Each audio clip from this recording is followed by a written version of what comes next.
Uganda. It has not been very easy to be here. I appreciate your presence. Fellow East Africans, the Kenyans, our brothers and sisters that have always looked out for us. Thank you very much for coming. I want to give respect to our elders, the likes of Imam Kasozi, who we've watched over time, the likes of General Shamuntu, and in a very special way, Dr. Kizabesije. We salute you for showing us the way and continuing to stand and lead. I remind you, Dr. Besije, and you briefly talked about it, that you are the person that challenged me and many other people in my generation to rise to the occasion. It was that visit when I visited you in prison that you told me, while looking in my eyes, that you were a successful doctor during their mean times. But because nobody was safe until everybody was safe, you got into the trenches where you still are today. I want you to know, sir, that we hold you in very high regard. We respect you, we love you, and we are with you. To the Kenyans, I personally got moved and shaken to awakeness when I was in military prison 2018. I was supposed to die. You saw a lady here, that is the mother of my driver, Yasin Kawama, who was shot, thinking they had shot me, and he died. I was in prison, and it was going to go down like any other abduction.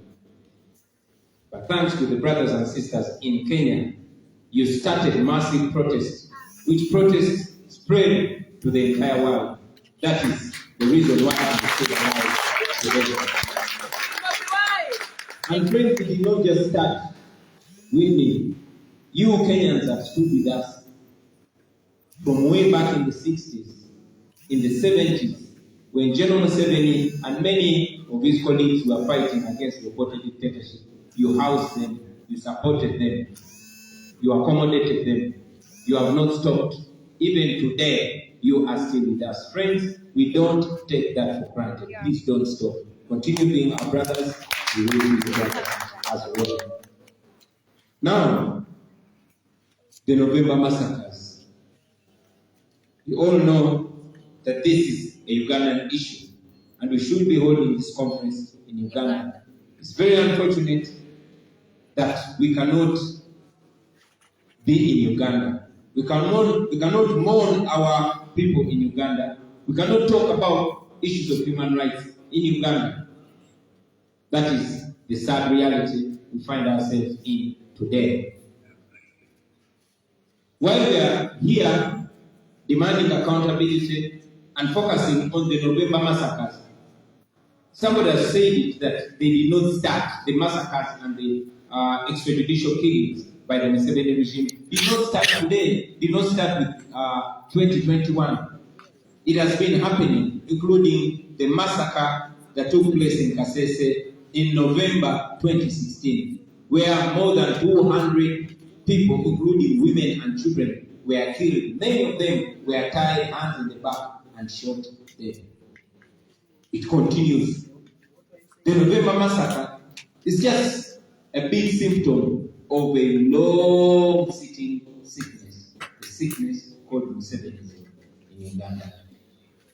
So while we are here, ladies and gentlemen, we should look at all the... while I speak to you right now, one of my bodyguards, called Jamshid Kapuma, has been missing for 13 days today.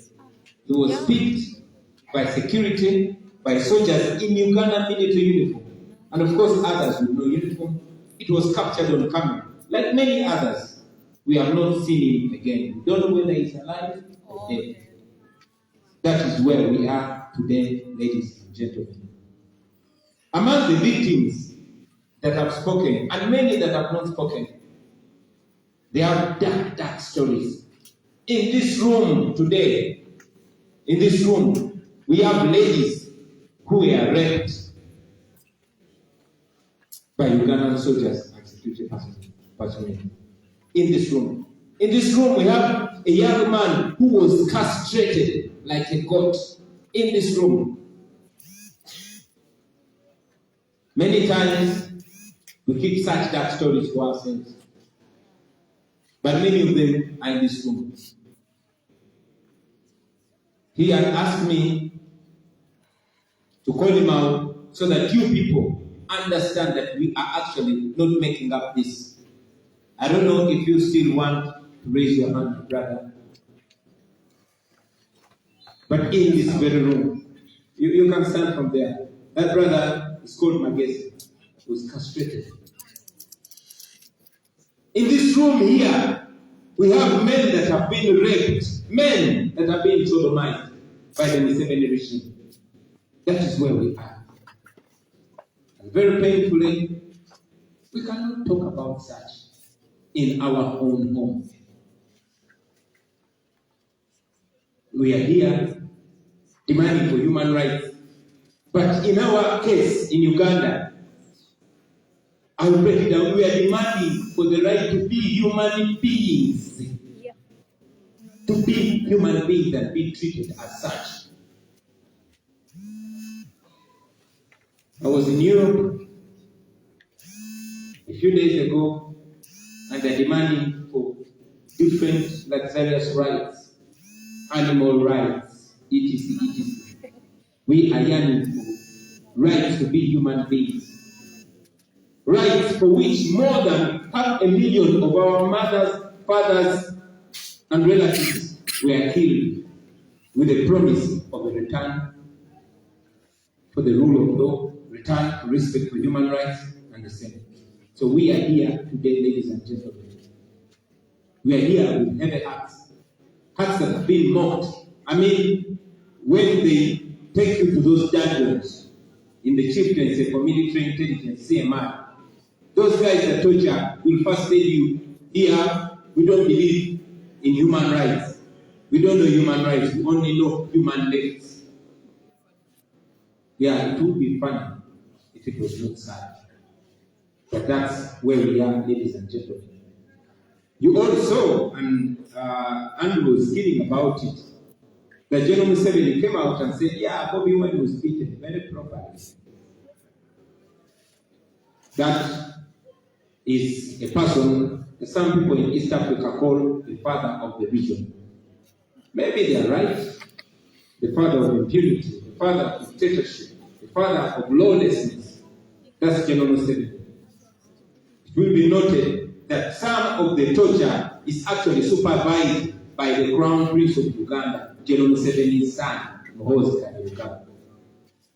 Many of you saw the prolific writer Kakwenza Lukira, who is now living in exile in Europe.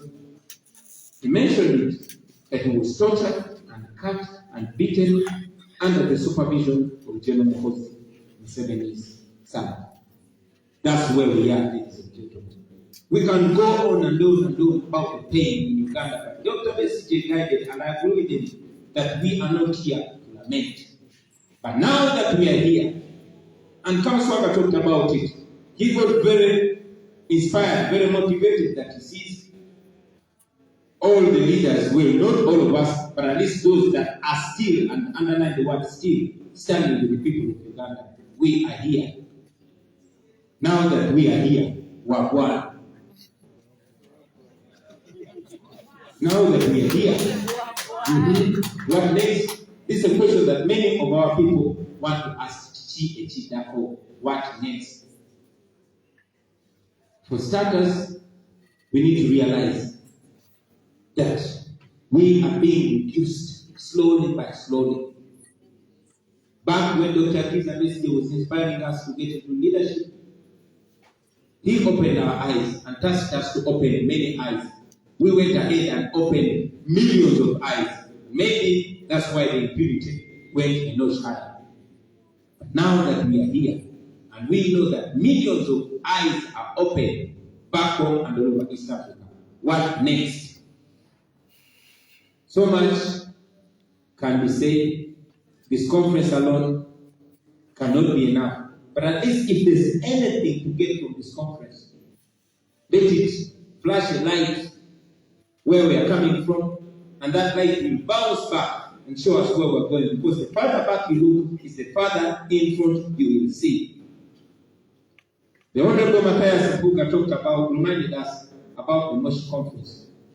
During the days, it was so tough that they could not meet in Uganda, they had to meet in Tanzania. A few years ago, still under 7, we would meet in Uganda. Now we can no longer meet in Uganda. We are meeting here in Kenya. How sure are we that next year, because they want us to meet in Uganda, but how sure are we that next year we will still be able to meet here in Kenya? We might have to meet a little further, maybe in Zambia or even in Europe, if we just sit and do nothing. In my view, ladies and gentlemen, it's important to look back and know that there's nothing as important to us as unity. Just our people seeing us together before we even do anything. That's motivation alone for them. Of course, that's just a starting point. So much you can do, but the first step is coming together. On the 24th up to 26th of March 1979, Ugandans met in Tanzania in the Moshi Conference. Among those leaders was Obote. He had a group he was leading. There was John Barite. He had a group that he was leading. There was Yoweri Museveni. He had a group that he was leading. And there was a gentleman called Pojok. He also had a group that he was leading. It's unfortunate that just after the Moshi Conference, they went back home and they got reduced to their own groupings. They got divided. They got united. And yes, with that unity, they were able to remove the Amin dictatorship. Unity put an end to the Amin regime. But they did not notice that unity had to go even a little bit deeper. They went back home, they got divided. Each one retreated to their own small grouping. And that's part of the reason why we are here. I pray that that gives us time, because 43 years later, this is probably one of the lives of the Moshi Conference.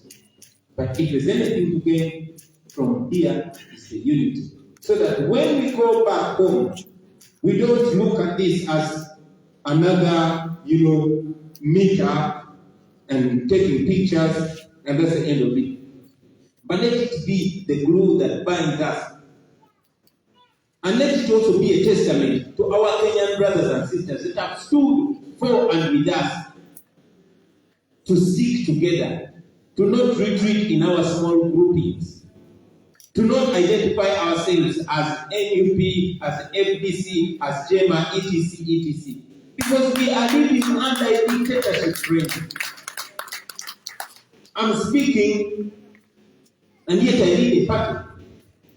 But I'll tell you that realistically, there are no political parties in Uganda.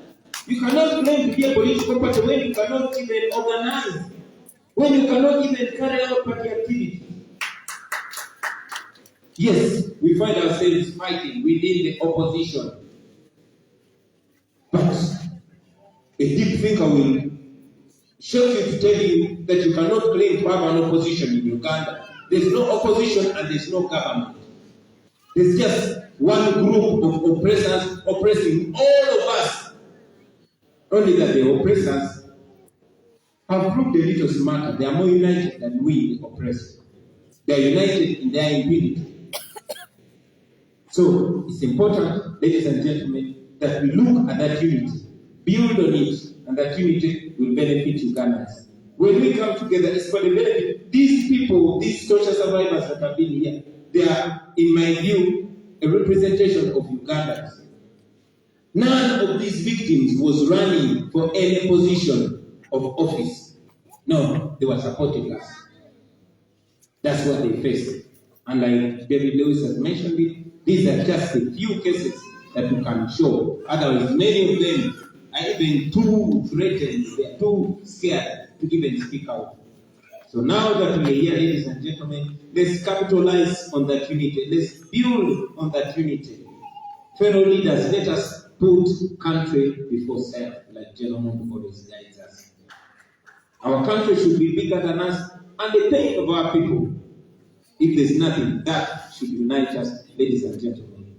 As I conclude, I want to ask us to stick to the values and not sell out. I'll say that again. Let us stick to the values and not sell out. Besides using violence, John Museveni buys our people. You've seen leaders that we once upon a time respected selling out. So the pain of our people should guide us to know that a lot of sacrifice has been made.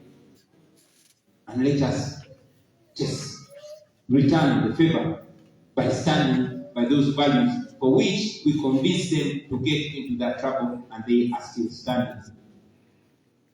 Let me ask all of us to measure on measures. Our major focus and fight is freedom. We should fight to be free. Otherwise, we will not be different from prisoners that are fighting for who is going to be the one serving of the portion and the porridge. Let us fight and free ourselves from this prison called Uganda and go into a new Uganda where all of us are going to be free and equal before and under the law.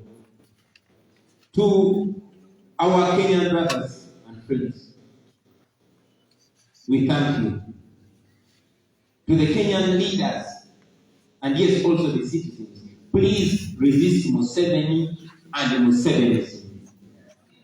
I say it again, please Kenyans, refuse and resist Musevenism.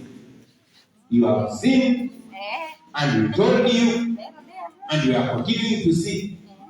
We want to be able to come and say these things from a neighboring country. And this kind of freedom, Kenya, you are certainly not where you want to be, but you are where many of us dream to reach. Please keep this, guard it and guard it very, very jealously. Because once you lose it, you will spend generations trying to get it. To the media, Kenyan media, please keep shining the light on our plight. While we appreciate the Ugandan media, you'll agree with me that it has largely been silenced.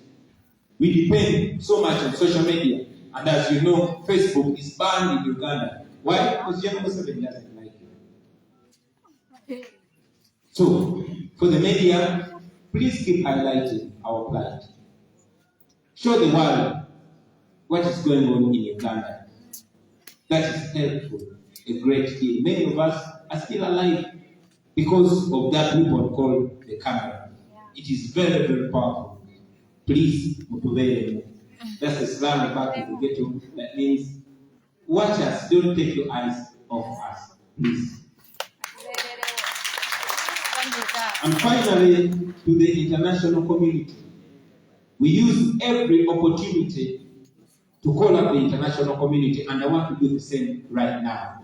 You are the people that are propping up monsters in Africa. Israel was supported by you majorly until you got tired of him. Mugabe was supported by you until you got tired of him. My question is, haven't you gotten tired of Museveni yet? Yes. When Mugabe did to the people of Zimbabwe what Museveni is doing to the people of Uganda, you sanctioned him. When Jaya did the same, you sanctioned him. When Sadat did the same, you sanctioned him. Why are you still obnobbing to the dictator called Museveni? Please, the international community, stop sponsoring our terror. Stop sponsoring our oppression. Stop being partners with us. Thank you very much.